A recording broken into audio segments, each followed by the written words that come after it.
রাসূলুল্লাহ সাল্লাল্লাহু আলাইহি ওয়াসাল্লাম তুনকাহুল মারআতু লিআরবাইন লিবালিহা ওয়া লিহাসাবিহা ওয়া জামালিহা ওয়া লিদীনিহা ফাদফার বিজাতিদ্দীন তারিবাত ইয়াদাকা। আল্লাহর নবী বলেন, হে উম্মত, তোমরা বিবাহ শাদী যখন করো তখন তোমরা চারটা গুণ দেখো। এক নম্বর লিমানিহা, ওই মহিলা কি মালদার কিনা, মহিলার বংশ মালদার কিনা। দুই নম্বর ওয়ালি হাসাবিহা, তোমরা বংশ মর্যাদা দেখো। তৃতীয় নম্বর ওয়ালি জামালিহা, তোমরা সুন্দর দেখো। ওয়ালি দীনিহা, এবং দিন দেখো। ফাজফার বিজাতিদ্দীন তারিবাত ইয়াদাকা। এই চারটা গুণের মধ্যে তোমরা প্রাধান্য দিবা দিনকে। যদি দিনকে তোমরা প্রাধান্য দাও তাহলে তোমাদের জীবনে বরকত হবে, আর যদি তোমরা দিনকে প্রাধান্য না দাও তারিবাত ইয়াদাকা, তোমরা ধ্বংস হবা। এক নম্বর হচ্ছে একজন মা নির্বাচিত করার সময় নেককার চিন্তা করা, কেননা আপনার সন্তান ওখান থেকে হবে। হযরত ওমর রাদিয়াল্লাহু তাআলা আমিরুল মুমিনিন, খলিফাতুল মুসলিমিন, ইসলামের তৃতীয় খলিফা, উনি ওনার সন্তানের জন্য একজন নেককার চিন্তা, মা নির্বাচিত করার জন্য, বউ নির্বাচিত, স্ত্রী নির্বাচিত করার জন্য একজন তুতওয়ালি মাইকে নিজের রাষ্ট্রপতিদের ঘরের ছেলের বউ বানাইলেন। একজন রাষ্ট্রপতি হওয়ার পরও একজন তুতওয়ালি দুধ বিক্রেতা মহিলার মাইকে নিজের সন্তানের জন্য নির্বাচিত করেছে, স্ত্রী হিসেবে, ছেলে বউ হিসেবে। হযরত ওমর রাদিয়াল্লাহু তাআলা যখন নাকি রাষ্ট্র ক্ষমতায় থাকা অবস্থার মধ্যে উনি ছদ্মবেশে নিজের এলাকার মধ্যে ঘোরাঘুরি করত। এই অবস্থার মধ্যে হযরত ওমর রাদিয়াল্লাহু তাআলা এমন একটা ঘরের মধ্যে গিয়ে পড়ল, যে ঘরের মধ্যে একজন মহিলা আরেকজন মেয়ে, দুইজন বসবাস করত। তাদের ঘরে মধ্যে বকরি ছিল, ছাগল ছিল। ওই ছাগলগুলো থেকে দুধ দোহন করত। দুধ দোহন করার পরে মানুষের কাছে বাজারে বিক্রি করত। হযরত ওমর রাদিয়াল্লাহু তাআলা ওই ঘরের পাশ দিয়ে হেঁটে যাচ্ছিল। এই মত অবস্থায় ঘরের ওই বিদ্যমান ওই মেয়েকে জিজ্ঞাসা করতেছে, আজকে ছাগল থেকে দুধ দোহন করার পরে কতটুকু দুধ তুমি পেয়েছ? তখন ওই মহিলা মেয়ে বলতেছে, মা আজকে দুধ পেয়েছি আধা লিটার, আধা কেজি। মা বলতেছে, ওই আধা লিটারের সাথে তুমি আরো আধা লিটার পানি দিয়ে দুধকে 1 কেজি বানিয়ে দাও। এইবার অবস্থার মধ্যে ওই মহিলার মেয়ে বলতেছে, মা তুমি কি জানো না এটা কার রাষ্ট্র, এটা উমরের রাষ্ট্র। যদি উমর জানে তাহলে আমাদের কোন অবস্থা হবে? মা বলতেছে, ও আমার মেয়ে, উমর তো এখানে নাই, উমর তো মদিনা। উমর কোথায় যাব? উমর মদিনা না, উমর ওই ঘরের পাশে। মা বলতেছে, মেয়েকে উমর মদিনা, উমর দেখবে না। আর উমর তখন ওই ঘরের পাশে, ওই ঘরের পাশে দাঁড়িয়ে আছে। তখন মা বলতেছে, মাকে ওই মেয়ে বলতেছে, মা উমর না দেখলে কি হবে? উমরের যে খোদা, ওই খোদা দেখতেছে। উমরের যে খোদা, এটা তো দেখতেছে। উমর না দেখলে হযরত উমর আর কিছু বলে নাই, ওখান থেকে চলে আসলো। আসার পরে রাষ্ট্রের যে কোষাগার আছে, ওই রাষ্ট্রের অফিসের মধ্যে আসার পরে ওখান থেকে একজন মানুষকে মোলাজাতকে পাঠাইলেন, দেখে আসো ওই ঘরের মধ্যে কারা বসবাস করে এবং ওই ঘরের একটা মেয়ে আছে, ওই মেয়েটা তার চরিত্র কিরকম। ওই রাষ্ট্রের মোলাজাত গিয়ে দেখতে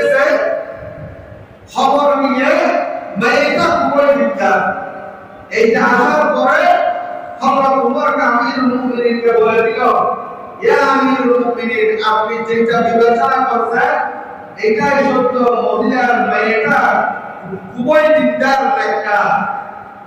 হযরত উমর পরে আসার পরে আব্দুল্লাহ ইবনে উমর, হযরত উমরের বেটার নাম আব্দুল্লাহ, সন্তানকে সাথে নিয়ে খাবার খাইতেছে।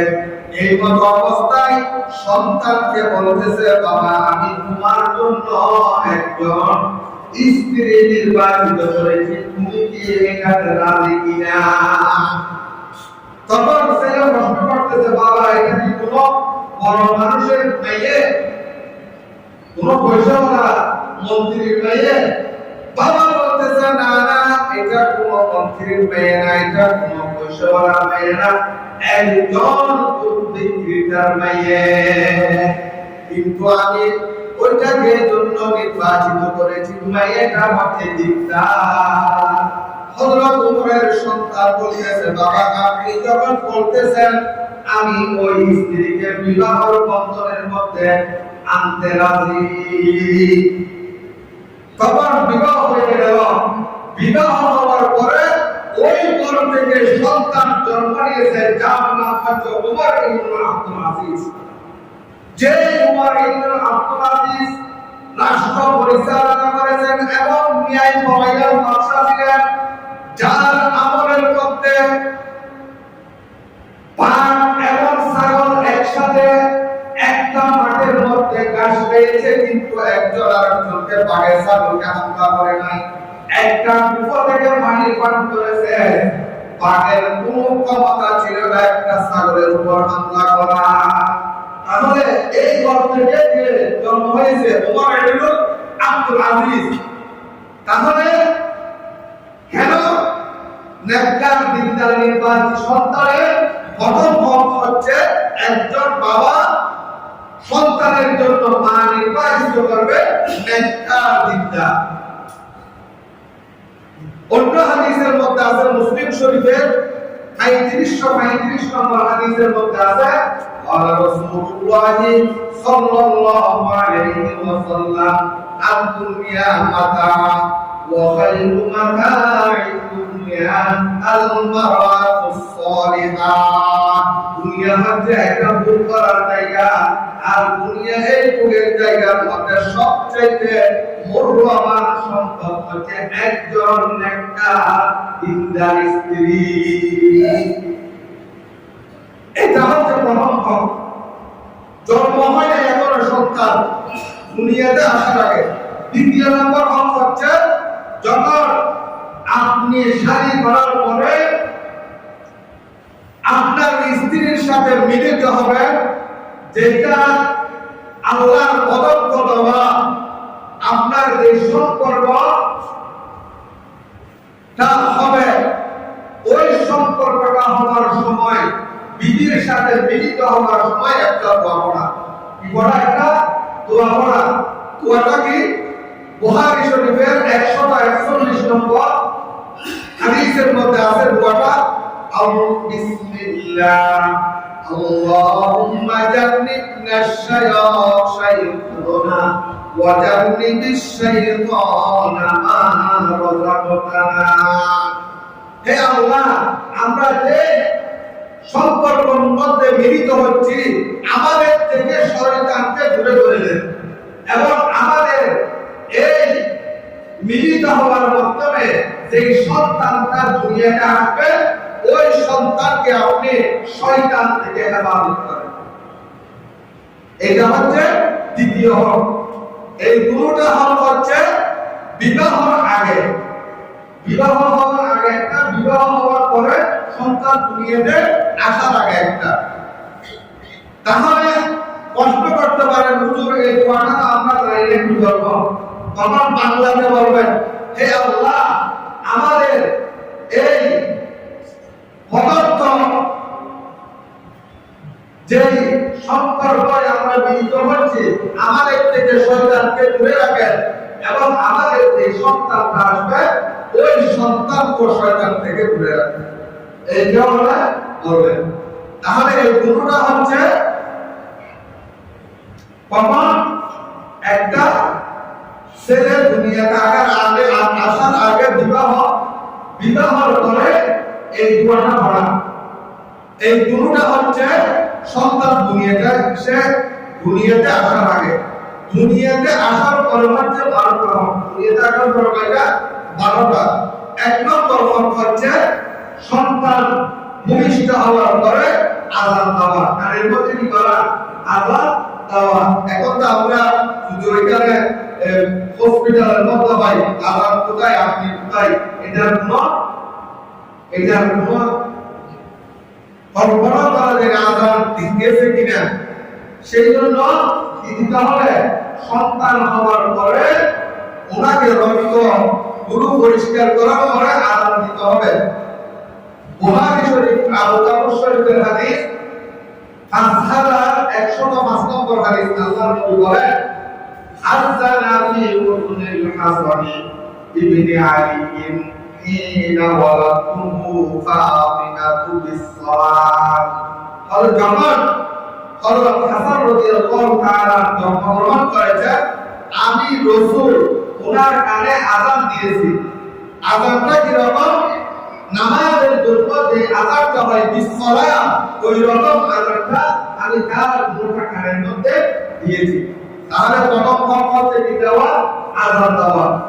দ্বিতীয় নম্বর হচ্ছে তাহনিক করা। কি করা? তাহনিক করা। তাহনিক কি? তাহনিক হচ্ছে আযান দেওয়ার পরে ওই সন্তানকে পুরো একজন বুজুর্গ মানুষের কাছে নিয়ে যাওয়া, অথবা ওই বুজুর্গ মানুষকে ঘরে নিয়ে আসা। আসার পরে ওই বুজুর্গকে একটা খেজুর দেওয়া। খেজুর দেওয়ার পরে খেজুরটা উনি চাবানোর পরে ওখান থেকে একটা দুনিয়া ওই সন্তানের জিহ্বায় লাগিয়ে দেবে, এবং আর একটা চূড়া খেজুরের একটা চূড়া দানাটা বলতে স্পেসিফিক টুকরা তার এর উপরে মাটির মধ্যে লাগাই দিবে, উপরে মাটির মধ্যে লাগাই দিবে। এইটাকে তাহনিক বলা হয়। এটা কি বলা হয়? কথা বুঝছেন? এটা তাহনিক বলা হয়। এটা 2 নম্বর দলিল হচ্ছে বুখারী শরীফের 3909 নম্বর হাদিস। হযরত আসমা রাদিয়াল্লাহু তাআলা আনহা উনি গর্ভাবস্থায় ছিল। এমন যে কোন সময় ওনার সন্তান দুনিয়াতে প্রস্রাব করত, আসলে দুনিয়াতে আসার সময় সে এই অবস্থায় মক্কা থেকে মদিনায় সফর করেছে। মদিনায় সফর করার পরে কুবা তো সবাই জানা ছিল যে কুবা নামক এলাকায় গিয়ে উনি নামছে, সওয়ার থেকে নামছে। নামার পরে ওইখানে ওনার সন্তান জন্মগ্রহণ করার পরে ওই সন্তানকে আল্লাহর নবীর কাছে নিয়ে গেলেন। আল্লাহর নবীর কাছে ওই সন্তানকে নিয়ে গেলেন। নিয়ে যাওয়ার পরে আল্লাহর নবী ওই সন্তানের জন্য দোয়া করলেন এবং বললেন, একটা খেজুর নিয়ে আসো, একটা খেজুর নিয়ে আসো। খেজুরটা নিয়ে আসার পরে আল্লাহর নবী ওই খেজুরটাকে চাবাইলেন এবং খাওয়ানোর পরে সর্বপ্রথম আল্লাহর নবী ওনার দুধ মুবারক ওনার গালের মধ্যে দিলেন এবং একটা খেজুরের টুকরা ওনার এই উপরের বাড়ির মধ্যে লাগিয়ে দিলেন। হাদিসের মধ্যে আসছে আল্লাহর নবীর দুধ মুবারক সর্বপ্রথম ওই আব্দুল্লাহ ইবনে জুবাইরের পেটের মধ্যে গিয়েছে। আর এটা একজন ঐতিহাসিক সন্তান। ঐতিহাসিক কারণ যখন নাকি মক্কা থেকে সাহাবায়ে কেরাম মদিনায় গেলেন, কোন সন্তান হচ্ছে না, সেই জন্য ইহুদিরা বলতেছে এরা মুসলমানরা এখানে অশুভ কোন কাজ নিয়ে আসছে, যার কারণে সন্তান হচ্ছে না। সেই জন্য এই সন্তানটা সর্বপ্রথম ওই মদিনার মধ্যে সাহাবায়ে কেরাম হওয়ার পরে এই সন্তানটা আব্দুল্লাহ ইবনে জুবাইর জন্মগ্রহণ করেছেন। সেই জন্য ওনাকে একজন ঐতিহাসিক, ইসলামের ঐতিহাসিক একজন ঐতিহাসিক মানুষ বলা হয়। হাদিসের শেষের মধ্যে আসছে ওয়াকানা আউয়ালু মাউলুদিন উলিদা ফিল ইসলাম। এটা হচ্ছে মদিনায় যাওয়ার পরে সর্বপ্রথম সন্তান, ইসলামের প্রথম সন্তান যিনি জন্মগ্রহণ করেছেন, ওনার নাম হচ্ছে আব্দুল্লাহ ইবনে জুবাইর। দ্বিতীয় নম্বর কাহিনী, প্রথম নম্বর আযাদ, দ্বিতীয় নম্বর কাহিনী। তৃতীয় নম্বর হচ্ছে সন্তানের জন্য ওনাকে যারা দেখতে যাবে ওনারও দোয়া করবে এবং মা বাবাও দোয়া করবে। কি করবে? দোয়া করবে। এটা হচ্ছে 3 নম্বর। আবু দাউদ শরীফের 5155 নম্বর হাদিস, হযরত আম্মা আয়েশা সিদ্দিকা রাদিয়াল্লাহু তাআলা আনহা বর্ণনা, উনি বলেন, কানা রাসূলুল্লাহ সাল্লাল্লাহু আলাইহি ওয়াসাল্লাম ইউতা বিসবিয়ান ওয়া ইয়াদউ লাহুম বিল বারাকাত। রাসূলুল্লাহ সাল্লাল্লাহু আলাইহি ওয়াসাল্লাম বলতেছে, তোমরা কোনো সন্তান যদি জন্মগ্রহণ করে দেখতে যাও, তার জন্য বরকতের দোয়া করবা এবং ওনার যে মা বাবা আছে ওই মা বাবারা তার সন্তানের জন্য দোয়া করবে। এটা হচ্ছে 3 নম্বর। চতুর্থ নম্বর হচ্ছে আকিকা করা। কি করা? আকিকা করা। আমরা এখন মিষ্টি খাওয়াই 10-15,000-20,000 টাকা, আকিকাটা করে না। নসাই শরীফের হাদিস, আল্লাহর নবী বলেন, ক্বালা রাসূলুল্লাহ সাল্লাল্লাহু আলাইহি ওয়াসাল্লাম, কুল্লু গুলামিন রাহিলুন বিআতিকাতিহি তুসবাহু আনহু ইয়াউমু আসাবিহি ওয়া ইয়াবলুগু রাসুহু ওয়া ইউসাম্মা। আল্লাহর নবী বলেন, প্রত্যেকটা সন্তানের সাথে আকিকের সাথে সম্পর্ক আবদ্ধ। সেই জন্য সন্তান জন্মগ্রহণ করলে ওনাদের জন্য আকিকা করা, এটা 7 দিনের মধ্যে। কয় দিনের মধ্যে? 7 দিনের মধ্যে। ওয়া ইয়াবলুগু রাসাহু, এবং তার চুলগুলোকে মুন্ডন করা, চুলগুলোকে ওয়াইউসাম্মা, এবং তার নাম রাখা, তার নাম রাখা। তাহলে 4 নম্বর হচ্ছে আকিকা করা।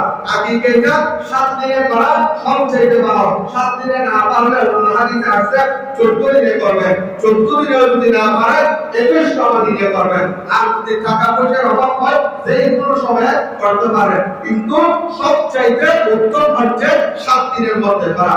তাহলে এক আকিকা দিরবন যদি মেয়ে হয় তাহলে একটা যান, আর যদি ছেলে হয় 2টা যান। হ্যাঁ, এক হাদিসের মধ্যে আছে রাসূলুল্লাহ সাল্লাল্লাহু আলাইহি ওয়াসাল্লাম হযরত হাসান রাদিয়াল্লাহু তাআলা আনহু আকিকা করিয়েছেন একটা ছাগল দিয়ে। যদি সমর্থন না থাকে, টাকা পয়সা না থাকে, তাহলে ছেলের জন্য একটা দিয়েও করতে পারবেন। এখন আমরা কুরবানির সময় করি, কুরবান আসলে আকিকা করি, এটা করা যাবে, জায়েজ আছে, কিন্তু উত্তম হচ্ছে কখন করা?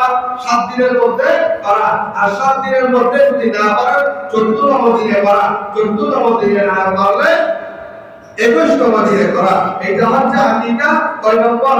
4 নম্বর। 5 নম্বর হচ্ছে একটা ভালো নাম রাখা। কি রাখা? ভালো নাম রাখা। ক্বালা রাসূলুল্লাহ সাল্লাল্লাহু আলাইহি ওয়াসাল্লাম, খায়রুল আসমাই আব্দুল্লাহ ওয়া আব্দুর রহমান ওয়া খায়রুল আম্বিয়া। আল্লাহ পাকের কাছে সবচেয়ে প্রিয় নাম হচ্ছে আব্দুল্লাহ এবং আব্দুর রহমান, এবং নবীদের নামগুলো অন্য হাদিসের মধ্যে আছে যে নাম তার অর্থটা ভালো হয় ওই নামও রাখতে পারবেন। এখন আমরা নাম রাখি, যদি বলি এই ইলিয়াস নামে নাম হলো এটা পুরানো নাম, আইয়ুব রাখে হবে এটা পুরানো নাম, তো কি রাখবেন? আর ফেরাউন লাগেন না, হবে এটা ঠিক আছে। হামান লাগেন, হামান হবে এটা। ফেরাউন আরে এটা কোথায় আছে? কোরআন শরীফের মধ্যে আছে। হামান হলো কোরআন শরীফের মধ্যে আছে। এখন নাম গুলো রাখে এরকম। কোরআন শরীফের নাম থাকলে হবে না, কোরআন শরীফের ওই নামগুলো অর্থটা এরকম অর্থ এটা জানতে হবে। হামানকে জানেননি? হামানকে, আমাদের ধরো ফেরাউনের যে কি ছিল, সাইন্সে ছিল, আমাদের দেশ নাম বলে দেরি বলে সাহাবায়ে না সাইন্সে, এই সাইন্সে ছিল হামান। সেই জন্য নাম রাখতে নবীদের নামগুলো বাছাই করবেন, এবং সবচেয়ে ভালো নাম হচ্ছে যে নামের মধ্যে আল্লাহ পাকের গুণ এটা সাবেত হয় ওই নামটা রাখা। তাহলে 5 নম্বর হচ্ছে এটা একটা ভালো নাম রাখা। 6 নম্বর হচ্ছে 6 নম্বর তরবিয়াত শিক্ষা দেওয়া। কি দেওয়া? ধর্মীয় শিক্ষা দেওয়া। ধর্মীয় শিক্ষা দেওয়ার মধ্যে সর্বপ্রথম তরবিয়ত হচ্ছে ছেলেকে এবং মেয়েকে নামাজ শিক্ষা দেওয়া। কি দেওয়া? নামাজ শিক্ষা দেওয়া। রাসূলুল্লাহ সাল্লাল্লাহু আলাইহি ওয়াসাল্লাম আবু দাউদ শরীফের 495 নম্বর হাদিস, মুরু আওলাদাকুম বিস-সালাহ ওয়া হুম আবনাউ সাব'a সিনিন ওয়াদরিবুহুম আলাইহা ওয়া হুম আবনাউ 10 সিনিন ওয়া ফাররাকু বাইনাহুম ফিল মাদাজি। তরবিয়ত শিক্ষা দেওয়া। তরবিয়তের মধ্যে সন্তান প্রথম তরবিয়ত হচ্ছে নামাজ। সেই জন্য সন্তান যখন নাকি 9 বছর হবে 7 বছর তখন নামাজের জন্য হুকুম করা এবং 10 বছর হলে নামাজ না পড়লে মৃত্যু আঘাত করা। মৃত্যু আঘাত করা হয় কাকে? যাতে শরীরের মধ্যে স্পর্শ না লাগে। এই রকম ওয়াফাররাকু বাইনাহুম ফিল মাদাজি। এবং 7 বছরের মধ্যে সন্তানের বিচারকে মা বাবা থেকে আলোক করে দেওয়া। মা বাবা থেকে কি করে দেওয়া? আলোক করে দেওয়া। এবং এটা সম্পর্কে বহু লম্বা কথা আছে, ওদিকে ধীরে এক সময় চলে যাবে। সেই জন্য 6 নম্বর 6 নম্বর হচ্ছে তরবিয়ত শিক্ষা দেওয়া এবং 7 নম্বর হচ্ছে দ্বীন শিক্ষা দেওয়া। কি শিক্ষা দেওয়া? দ্বীন শিক্ষা দেওয়ার অর্থ হচ্ছে শিক্ষার সুশিক্ষায় শিক্ষিত করা। সুশিক্ষায় কি করা? ছেলেকে সুশিক্ষায় শিক্ষিত করা। তার মধ্যে সর্বোত্তম সুশিক্ষায় শিক্ষিত হচ্ছে কোরআন শিক্ষা করা। রাসূলুল্লাহ সাল্লাল্লাহু আলাইহি ওয়াসাল্লাম বুখারী শরীফের 5027 নম্বর থেকে আল্লাহর নবী বলেন, খায়রুকুম মান তাআল্লামাল কুরআন ওয়া আল্লামা। তোমরা সর্বোত্তম শিক্ষা হচ্ছে কোরআন শিক্ষা। যে কোরআন শিক্ষা এবং শিক্ষা দেয় এই হচ্ছে সর্বোত্তম মানুষ। তাহলে এই 7 নম্বর হচ্ছে কি শিক্ষা দেওয়া? দ্বীন শিক্ষা দেওয়া। 8 নম্বর হচ্ছে সন্তানকে মিরাস দিলে সন্তান যে মিরাসের হক কখন হক পাবে? মরার পরে না মরার আগে? বলেন না, মরার আগে না মরার পরে? সন্তান মিরাস কখন পাবে? সন্তান মিরাস কখন পাবে? মরার পরে। মরার পরে। মরার পরে কি রকম পাবে? ছেলে হলে 2 ভাগ, মেয়ে হলে 1 ভাগ। একটু জানেন না আপনারা? যদি বাবা বেঁচে থাকা অবস্থায় যদি কোনো সন্তানকে যদি কি দেয়, সম্পত্তি দেয়, তাহলে মেয়ে যেই রকম সন্তানকে দেবে ওই রকম মেয়েকে দিতে হবে বেঁচে থাকা অবস্থায়। কথা বুঝবেন? বেঁচে থাকা অবস্থায় যদি 10 সন্তান আছে, মেয়ে হন ছেলে হন সবাইকে একই পরিমাণ দিতে হবে। কম দেওয়া যাবে না, কম দেওয়া যাবে না। এই সম্পর্কে মুসলিম শরীফের 1623 নম্বর হাদিস, হযরত নোমান রাদিয়াল্লাহু তাআলা আল্লাহর নবীর একজন সাহাবা। এই নোমান রাদিয়াল্লাহু তাআলা এর বাবার নাম হচ্ছে বশীর রাদিয়াল্লাহু তাআলা। এই বশীর রাদিয়াল্লাহু তাআলা আল্লাহর নবীর কাছে নোমানকে নিয়ে গেলেন। নিয়ে যাওয়ার পরে বলতেছে, ইয়া রাসূলুল্লাহ, আমি নোমানকে আমার সম্পত্তি থেকে কিছু দিতে চাই। বলে ঠিক আছে, তাহলে কি করব? বলে আপনি একটু সাক্ষী থাকেন, আপনি একটু সাক্ষী থাকেন।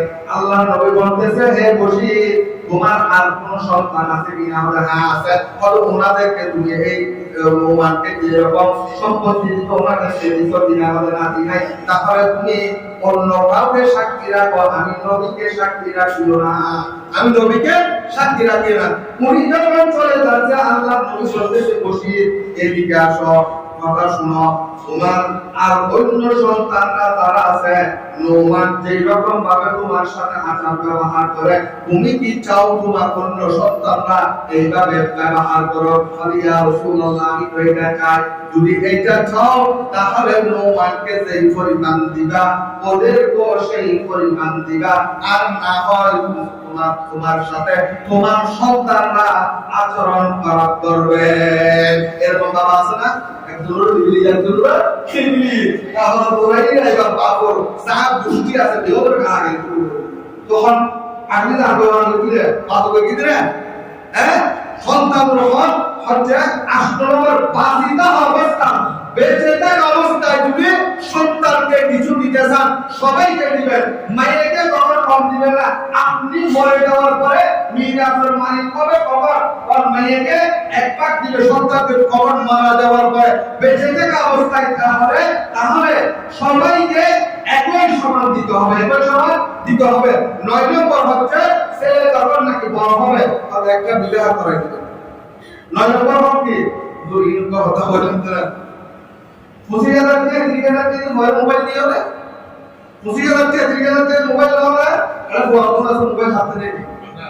ওই তো আর মাসটা বন্ধ করে তো ভিডিও দেবো, ভালো করে ভিডিও না মেহেদি অনুষ্ঠান দিন করতে হবে।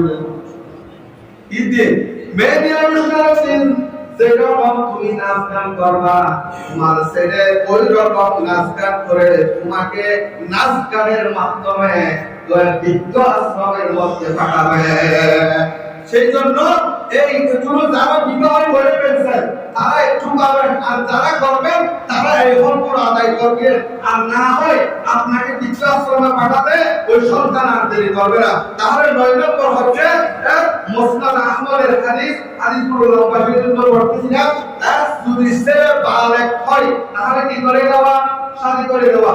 আর যদি করে না দেন ওই ছেলে যদি যত গুনাহ করবে সবগুলো ওর মেমোরি যেমন রুট হয় ওই রকম ভাবে বাবার কানের মধ্যে গুনাহগুলো চলে যাবে। 10 নম্বর হচ্ছে বিবাহ শাদীর মধ্যে ছাত্র এবং ছাত্রী মেয়ে এবং ছেলে দুজনের মতামত নেওয়া, কি নেওয়া, মতামত নেওয়া। এর মরবরি এরকমের বিয়ে দেওয়া যাবে না। রাসূলুল্লাহ সাল্লাল্লাহু আলাইহি ওয়াসাল্লামের জমানায় একটা ঘটনা ঘটে গেছে। এরকম একজন মহিলাকে এর স্বাস্থ্য ভাইয়ের সাথে জোর জবরদস্তিতে বিবাহ দেওয়ার জন্য বাবা চাইছে। ওই মহিলাটা আল্লাহর নবীর দরবারে গেলেন, যাওয়ার পরে আল্লাহর নবী নাই, না থাকা অবস্থার মধ্যে আম্মা জান আয়েশাকে বলতেছে, ইয়া আম্মা জান আয়েশা, আমাকে আমার বাবা জোর করে আমার চাচাতো ভাইয়ের সাথে বিবাহ দিতে চাই, কিন্তু আমি ওই বিবাহের মধ্যে রাজি না। আল্লাহর নবী ঘরে আসলেন, আসার পরে ওই মহিলার কথা শুনে মহিলার বাবাকে ডাকলেন। টাকার পরে মহিলাকে বলতেছে, তুমি যদি ওই বিবাহের মধ্যে রাজি থাকো তাহলে বিবাহটা হবে, আর না হয় তোমার বাবাকে আমি করে দিচ্ছি বিবাহটা যেন ভাঙিয়ে দেয়। তখন ওই মেয়ে বলতেছে, ইয়া রাসূলুল্লাহ, আমি আমার বাবার কথাই রাজি, তবে একটা কথা শুনেন, কিয়ামত পর্যন্ত যেন তখন ছাত্র ছাত্রী এক ছেলে মেয়ে বিবাহ হবে, মেয়েদের ক্ষেত্রে যেন মতামত আনে এইটা যেন আপনি বলে দেন। মহিলাদের থেকে মেয়ে থেকে কি নেওয়া, মতামত নেওয়া। তাহলে এটা 10 নম্বর। 11 নম্বর হচ্ছে 11 নম্বর হচ্ছে সন্তানের ভরণ পোষণ করবে বাবা। সন্তানের ভরণ পোষণ কে দেবে? বাবা। হয়তো না খাবে দিবে না, আমরা না খাবে চলে করব। আর কত অনুযায়ী সব টাকা কামাই দিয়ে গাড়ি চলাই, গাড়ি ব্যান গাড়ি রিকশা চালানোর পরে রাত্রে ছেলেদের ভরণ পোষণ না দিয়ে, টাকা পয়সা না দিয়ে জুয়ার মধ্যে টাকা উঠায়, জুয়ার মধ্যে, ক্রিকেট খেলার মধ্যে বাজি ধরে, এই সমস্ত বাবা আল্লাহ পাকের লানত। আল্লাহ রাসূল বলেন হাদিসের মধ্যে, আবু দাউদ শরীফের 1692 নম্বর হাদিস, قال رسول الله صلى الله عليه وسلم كفى بالمرء إثما أن يدعي من يقول। ওই বাবার অংশ, ওই সমস্ত মানুষরা অংশ যারা নিজেদের ভরণ পোষণের দায়িত্ব, ও ছেলে এবং মেয়ে যারা ভরণ পোষণের দায়িত্ব আছে তাদের উপর টাকা পয়সা দেয় না, বিভিন্ন জায়গায় গিয়ে জুয়া খেলে, মক্কায় কাদা হয়। 11 নম্বর হচ্ছে এটা। 12 নম্বর হচ্ছে সন্তানের জন্য বরদোয়া করা যাবে না। ইয়া বাপ বলুন আজাদার দোয়া কিছু কইতে পারে, তুমি মসনা দোয়া করানো যাবে। বরদোয়া সন্তানের জন্য বরদোয়া করা যাবে না।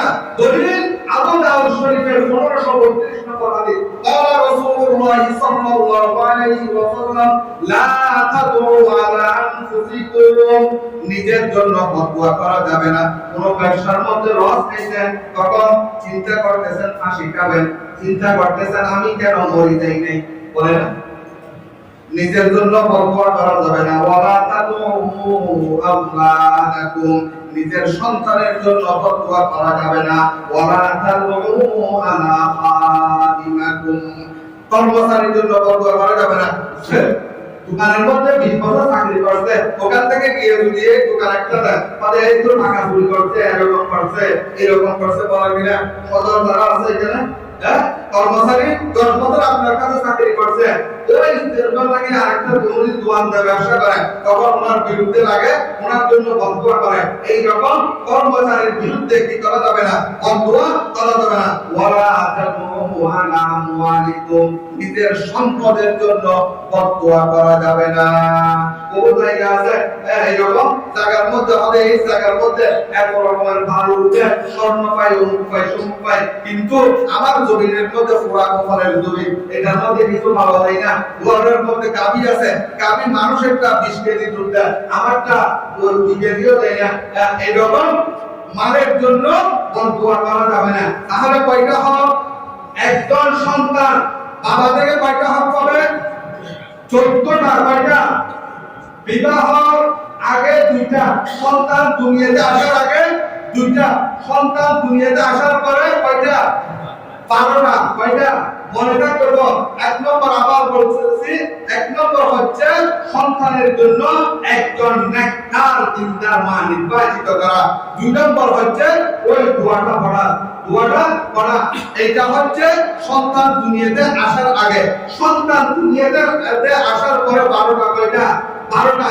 1 নম্বর কানের মধ্যে আযান দেওয়া, 2 নম্বর হচ্ছে তাহনিক করা, 3 নম্বর সন্তানের জন্য দোয়া করা, এবং 4th নম্বর একটা সন্তানের ভালো নাম রাখা, 5ম নম্বর হচ্ছে আকীকা করা, 6ষ্ঠ নম্বর হচ্ছে ধর্মীয় শিক্ষা দেওয়া, 7ম নম্বর হচ্ছে সুশিক্ষায় শিক্ষিত করা, 8 নম্বর হচ্ছে বেঁচে থাকা অবস্থায় যদি সন্তানদেরকে কোন সম্পত্তি দিতে চান সবাইকে সমান ভাগে দেওয়া, 9 নম্বর হচ্ছে সন্তান যদি মালেক হয় তাহলে একটা বিবাহ করিয়ে দেওয়া, 10 নম্বর হচ্ছে সে বিবাহের মাধ্যমে উভয় পক্ষের মতামত নেওয়া, উভয় পক্ষের কি নেওয়া?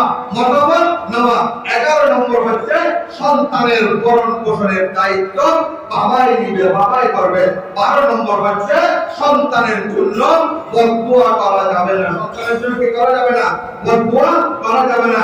যারা আজকে এগুলো জানছেন, যারা সামনে বিবাহ করবেন, তারা কি করবেন?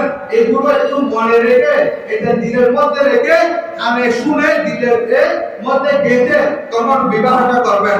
আর যারা বিবাহ করে ফেলছেন, এইগুলো সন্তানের হক আদায় করেন না, আল্লাহর কাছে তওবা করবেন, হায় আল্লাহ, আমি আমার সন্তানের যে হকগুলো ওগুলো দিতে পারি নাই, আপনি আমাকে মাফ করে দেন, এবং আমার সন্তান যেন আমার হকগুলো আদায় না করে না থাকে, আমার হকগুলো যেন আদায় করেন। আমি আমার সন্তানের জন্য দোয়া করতেছি।